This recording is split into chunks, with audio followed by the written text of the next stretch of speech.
दोस्तों, मैं सुशील सर और आप देख रहे हैं सुशील विलेज बॉय स्टडी सेंटर। तो चलिए सब्सक्राइब मारिए SVBSC चैनल को और इस बेल आइकन को भी दबाएं लेटेस्ट अपलोड वीडियो सबसे पहले देखने के लिए।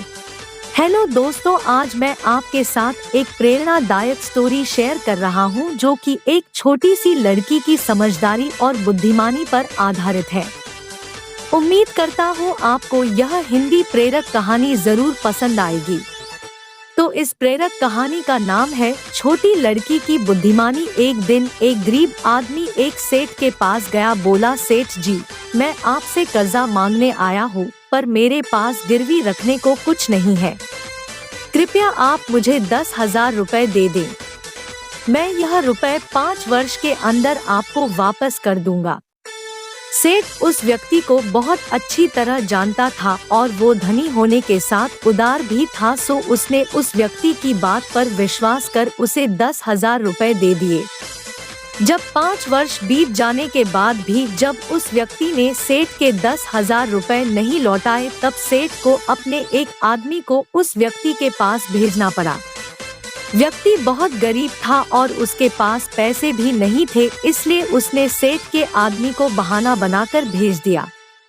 ऐसा कई बार हुआ, जब भी कोई उसके घर जाता बहाना बनाकर उसे वापस भेज दिया जाता। एक दिन फिर सेठ उस व्यक्ति के घर गया। वहां और कोई तो नहीं दिखा, एक छोटी लड़की बैठी थी। सेठ ने उस बच्ची से पूछा, तुम्हारे पिताजी कहाँ हैं? लड़की बोली, पिताजी स्वर्ग का पानी रोकने गए हैं। सेठ ने फिर पूछा, अरे तुम्हारे घर में कोई भी नहीं है क्या? तुम्हारा बड़ा भाई या माँ? लड़की बोली, भैया बिना झगड़ा के झगड़ा करने गए हैं और माँ 1 से 2 करने गई है। सेठ उसके इन फालतू के जवाब से गुस्सा गया। उसने गुस्से से पूछा, और तुम यहाँ बैठी क्या कर रही हो? लड़की मुस्कुराकर बोली, मैं घर बैठी संसार देख रही हूँ।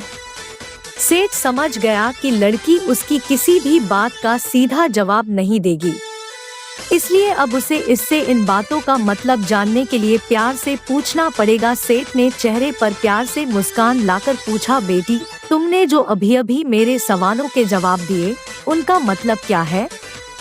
मैं तुम्हारी एक भी बात का मतलब नहीं समझ सका।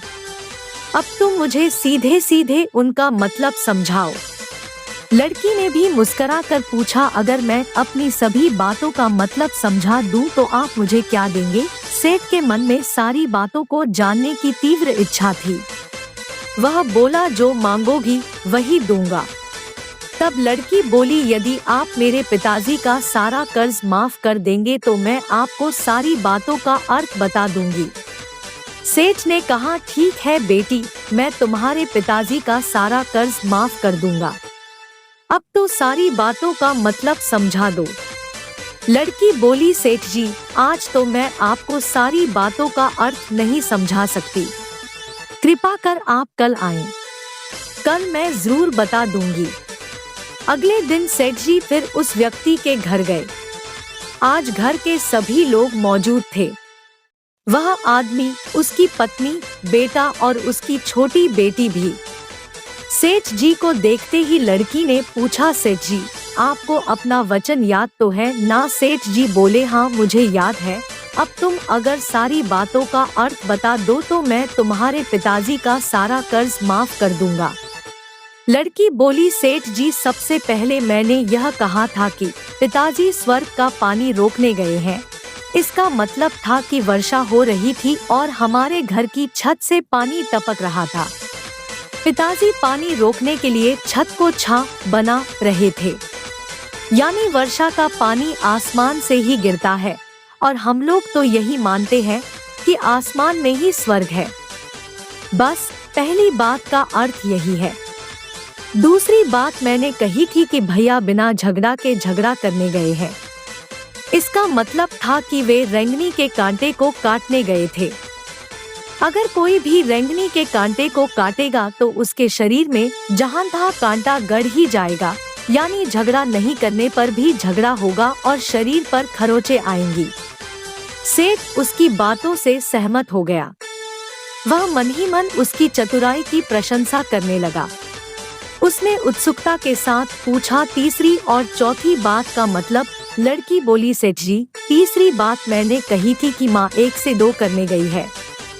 इसका मतलब था कि माँ अरहर दाल को पीसने यानी उसे 1 का 2 करने गई है। अगर साबुत दाल को पीसा जाए तो 1 दाना का 2 भाग हो जाता है, यानी यही था 1 का 2 करना। और चौथी बात तो उस समय मैं चावल पका रही थी और उसमें से 1 चावल निकाल कर देख रही थी कि चावल पूरी तरह पका है या नहीं। इसका मतलब है कि मैं 1 चावल देखकर ही जान जाती कि पूरा चावल पका है कि नहीं, यानी चावल के संसार को मैं घर बैठी देख रही थी। इतना कहकर लड़की चुप हो गई। सेठ सारी बातों का अर्थ जान चुका था और उसे लड़की की बुद्धिमानी भरी बातों ने आश्चर्य में डाल दिया था। वह उसकी बुद्धि और ज्ञान भरी बातों से बहुत प्रभावित हुआ। सेठ ने कहा, बेटी तुम तो बहुत चतुर हो, पर एक बात समझ में नहीं आई कि यह सारी बातें तो तुम मुझे कल भी बता सकती थी, फिर तुमने मुझे आज क्यों बुलाया? लड़की हंसकर बोली, मैं तो बता ही चुकी हूँ कि कल जब आप आए थे तो मैं चावल पका रही थी। अगर मैं आपको अपनी बातों का मतलब समझाने लगती तो चावल जल जाता, तो माँ मुझे जरूर पीटती। फिर घर में कल कोई भी नहीं था।